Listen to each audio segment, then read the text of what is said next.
一个11岁的小学女生在儿童节的中午，用美工刀割开了同班同学的脖子，伤口长达10厘米，深可见骨。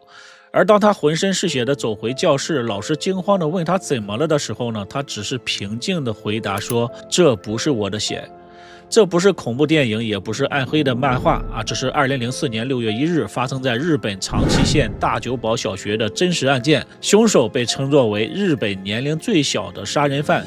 更让人不能理解的是，案发之后啊，在日本很多人开始 cosplay 这位凶手，模仿他的穿着打扮，并且追捧女孩为史上最可爱的凶手。大家好，我是海爷，今天我们来讲大久保小学杀人事件。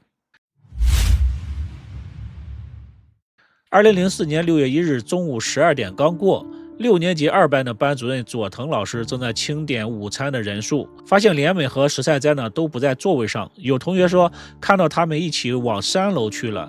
佐藤老师有些不安，他知道这2名女孩最近关系有点紧张。他走出了教室，沿着走廊寻找，就在楼梯口他撞见了石菜斋。女孩的白色的校服上沾满了大片的暗红色的血迹。他的一只手上拿着美工刀，另一只手上攥着染血的手帕。石菜斋，你受伤了吗？老师冲上前想查看。石菜斋轻轻地躲开，抬起眼，他的眼神里没有任何的情绪。这不是我的血。他顿了顿，又补充道：是连美的。老师听了之后头皮一阵发麻，他顺着石菜斋指的方向冲向了3楼那间空置的学习室。推开门的那一刻，他几乎瘫软在地。连美倒在了血泊当中，脖子几乎被割断，鲜血染红了地板和墙壁。他的左手蜷曲着，指缝里呢还夹着几缕挣扎时扯下的头发。救护车赶到的时候，连美早就已经没有了生命体征。法医后来的报告显示，他的颈部伤口长达10公分，深度也接近10公分，这就意味着刀刃几乎穿透了他的脖子。他的双手有多处防御性的伤口，左手的手背的伤口深可见骨。一个11岁的女孩是如何对另一个同龄的女孩下此毒手的呢？石菜斋和他的家人住在距离学校很远的渔村。石菜斋2岁的时候曾经患脑梗塞，父亲为了赚更多的钱，改行开始做保险和物流。父母呢都忙于工作赚钱，所以呢石菜斋从小由他的奶奶带大的。父母担心因为住得远，没有小朋友跟石菜斋玩，他会感到孤单，父母就专门给石菜斋买了一台电脑，让他打发时间。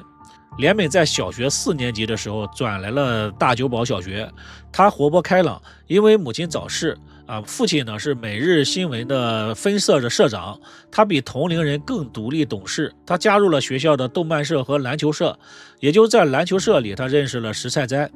2个女孩因为都喜欢美少女战士和画画，很快呢就成为了形影不离的好朋友。他们会交换零食，放学的时候一起到文具店。连美甚至还带着石菜斋回家，给他看妈妈生前给他织的毛衣。他们还在一起在网上建立了一个博客，名字叫做石菜斋和连美的秘密基地，分享着彼此画的漫画。在大人和同学的眼里，石菜斋是一个安静、认真、从不迟到的好学生，成绩优异，而且呢还是篮球队的主力。谁都想不到，这样的一个女孩有一天会成为杀人凶手。2004年的3月，网络聊天室开始流行起来，班上的好几个女生在聊天室里创建了账号，起了网名。有一天呢，班里的一个女孩提建议大家来交换日记，大家呢都非常高兴地同意了这个想法。当然呢，这里面也包括石菜斋和连美。石菜斋每次写完日记呢，都会在末尾用英文写上 next， 然后是下一个同学的名字。他觉得这样很酷是他的创意。但是呢，很快的，其他女生也包括连美在内，都开始模仿她写 next。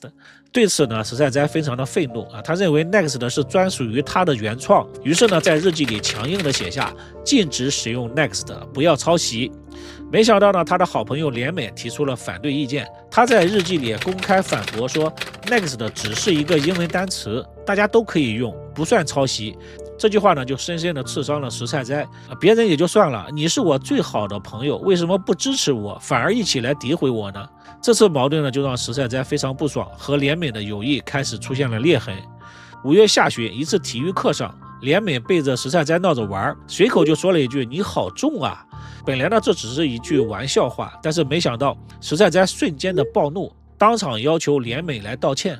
连美觉得非常委屈，当天晚上就在聊天室的留言板里公开批评石菜斋，说他说话做作，新发型很丑，身体很肥胖，爱巴结老师等等等等。这些字句就像刀子一样的扎进了石菜斋的心里。好朋友竟然在公开的留言板上讽刺和污蔑自己，那还是自己的朋友吗？这时呢，石菜斋对连美的恨意又加深了一层。盛怒之下呢，石菜斋利用之前交换的密码登入了连美的账号，删光了所有攻击他的留言。但是连美也不甘示弱再次在留言板上公开发表了留言，我的账号被盗了，我知道是谁干的，等等等等，讽刺石菜斋的话。这一次彻底点燃了石菜斋内心的恨意，也就是在那一刻，他的心里萌生了一个极端的念头，让连美从这个世上消失吧。仇恨在石菜斋的心里发酵了2天，他开始认真的计划如何干掉连美。他想过用冰锥、下毒或者用绳子勒颈，但是呢，一直没有决定用哪种方式。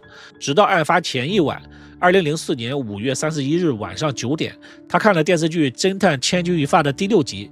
在电视剧里呢，凶手用美工刀杀死了受害者，画面相当的血腥。石菜斋后来向警方坦白，看了那集之后，我觉得用美工刀杀人干净利落。他甚至把剧中血腥的画面截图设置成了自己电脑的桌面。到了6月1日早上，石菜斋把一把银色的美工刀塞进了书包。第一节课上呢，他传纸条给连美，纸条上写道：中午吃完饭去304教室，我有东西给你看，是秘密。连美还以为好朋友要提前给自己生日惊喜。中午12点15分，连美准时到了空无一人的学习室。石菜斋拉上了窗帘，让连美坐在靠窗的椅子上，并且呢让她闭上双眼，马上就给她所谓的惊喜。当连美笑着照做，双手乖巧地放在膝盖上的时候，石菜斋走到了她的身后，用左手捂住她的眼睛，右手掏出了美工刀，对着她的脖子狠狠地割了下去。连美下意识地用手来抵挡，石菜斋呢又对着她的手臂猛划了数刀，最终连美因为颈动脉被割断，失血过多而死。石菜斋没有马上离开，他用脚踢了踢连美的身体，确认她没有了反应，然后他用手帕擦干了手上的血，把连美的眼镜摘了下来，放在课桌上，才淡定地离开。当他满身鲜血地回到教室，当老师向他询问的时候，他说出了那句令人毛骨悚然的话：这不是我的血。在校长室接受警方询问时，他异常冷静地承认了这一切。他说：我用美工刀杀的。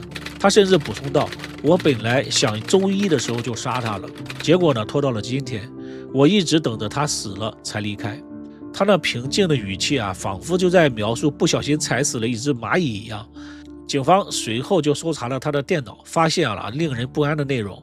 他的浏览记录里充满了大逃杀、怨咒、红色房间这类血腥暴力的作品。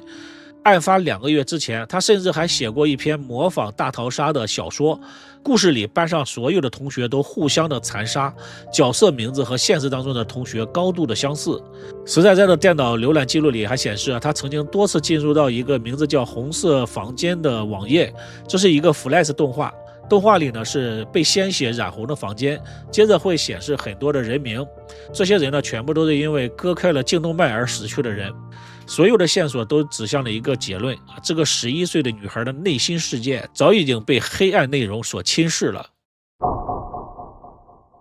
由于石菜斋未满14岁根据日本当时的少年法，他不具备刑事责任能力，不能被刑事起诉。案件呢被移交给了长崎家庭法院，法院对他进行了长达3个月的精神鉴定。2004年的9月15日，鉴定结果出炉了，石菜斋患有精神病患有亚斯伯格症，这是一种自闭症谱系障碍。患者呢智力是正常的，但是存在着社交困难、兴趣狭隘，容易固执于特定的事物，心智容易受到干扰。基于这个诊断以及他未成年的身份，法院判决重点不在于惩罚，而是在于保护和校正。最终呢，他被判移送到一所儿童感化机构进行为期2年的教育和治疗。然而在2006年，法院认为他的改造尚未完成，又将他的入院时间延长了2年。直到2008年的春天，他才真正的释放回归社会。之后呢，他改了名字，开始了新的人生。这个判决在当时引起了日本社会的巨大争议，人们愤怒地质问一条鲜活的生命逝去，凶手却不用付出任何的实质性的代价。舆论的压力促使了日本政府在2007年修改了少年法，将送入少年院的最低年龄从14岁降到了12岁。实际上呢，11岁的孩子也可能被移送到那里。怜美的父亲身为报社的分社长，通过同事代笔在网上发表了一篇文章，名字叫如果你想道歉，随时都可以来。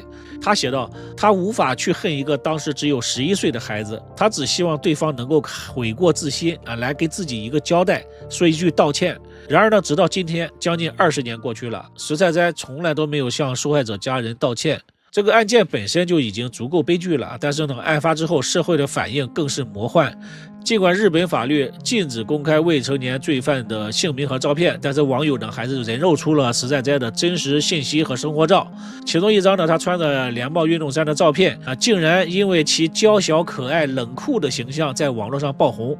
同款的运动衫被抢购一空，一些人开始 cosplay 狂欢了他们穿上同款的运动衫，手拿着染血的美工刀道具，脸上涂着假血浆，举办了凶手主体派对。更有人以他和怜美为主角，创作了大量的同人漫画和小说，将两个人的关系扭曲地描绘成相爱相杀的病娇恋人。作为凶手的石菜哉竟然被一些人封为史上最可爱的杀人犯。这种对血案的娱乐化、偶像化的现象，无疑是对受害者家属的2次伤害，也引发了社会对网络文化和青少年心理的深刻忧虑。这些悲剧让我们看到，网络就像一把双刃剑一样，孩子们在网上看什么、玩什么，真的会改变他们对世界的认知。作为父母和老师，我们不仅要关心孩子们吃饱穿暖更要关心他们在看什么视频、玩什么游戏，在什么样的网络环境下成长。毕竟教会孩子们在虚拟和现实之间守住底线，或许是我们这个时代最重要的教育了。好了，以上呢就是这个案件的所有内容了，感谢收看，别忘点赞，我们下期再见。